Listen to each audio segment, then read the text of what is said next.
Hi అండి, నమస్తే. Welcome to Devi smart kitchen. ఈరోజు వీడియోలో అయితే అంగన్వాడీలో ఇచ్చే బాలామృతం పొడితో చాలా ఈజీగా టేస్టీగా లడ్డూని ఎలా ప్రిపేర్ చేయాలో చూపించబోతున్నానండి. సో వీడియోని ఎక్కడ స్కిప్ చేయకుండా లాస్ట్ వరకు చూడండి. ఇది ప్రిపేర్ చేసుకోవడానికి ఇక్కడ నేను ఈ కప్తో అయితే 2 కప్పుల వరకు బాలామృతం పొడిని తీసుకున్నానండి. దీన్ని ఇంకా మిక్సీలో మనం గ్రైండ్ చేయవలసిన అవసరం లేదండి. ఈ లడ్డూకైతే ఇలాగే ప్రిపేర్ చేసేసుకోవచ్చు. ఇది ప్రిపేర్ చేయడానికి స్టవ్ ఆన్ చేసుకుని ఒక ప్యాన్ పెట్టుకుని 2 టేబుల్ స్పూన్స్ వరకు నెయ్యిని వేసుకోండి. నెయ్యి వేసిన తర్వాత ఇందులోకి 2 కప్స్ వరకు బాలామృతం పొడిని వేసుకోండి. అలాగే ఇది మంచి టేస్ట్ రావడం కోసం ఒక అరకప్పు వరకు ఎండు కొబ్బరి పొడిని కూడా వేసుకోండి. ఇవన్నీ వేసిన తర్వాత 5 నిమిషాల పాటు లో ఫ్లేమ్లో ఉంచుకుని బాగా ఫ్రై చేయండి. ఇది ఇలా ఫ్రై చేస్తూ ఉండగానే మంచి అరోమేటిక్ ఫ్లేవర్ అయితే వస్తుందండి.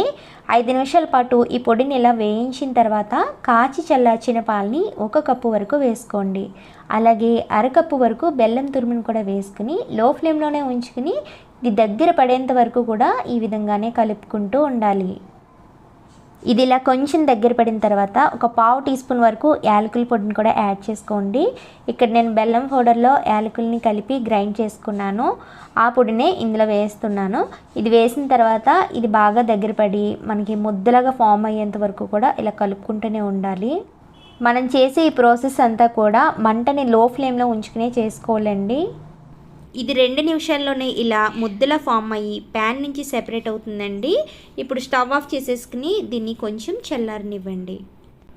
ఇది పూర్తిగా వేడి తగ్గకుండా కొంచెం గోరువెచ్చగా ఉండగానే లడ్డూల్లాగా ప్రిపేర్ చేసుకోవాలి. ఇక్కడ ఇందులోంచి నేను కొద్దిగా పిండిని తీసుకుని లడ్డూల్లాగా అయితే ప్రిపేర్ చేసుకుంటున్నాను. చూసారు కదండి, లడ్డూలు కూడా మనకి ఎంత పర్ఫెక్ట్గా ఎంత సాఫ్ట్గా వచ్చాయో. ఇవి నోట్లో పెట్టగానే వెన్నెలా కరిగిపోతాయండి. చాలా టేస్టీగా ఉంటాయి. చేసుకోవడం కూడా చాలా ఈజీ కదా.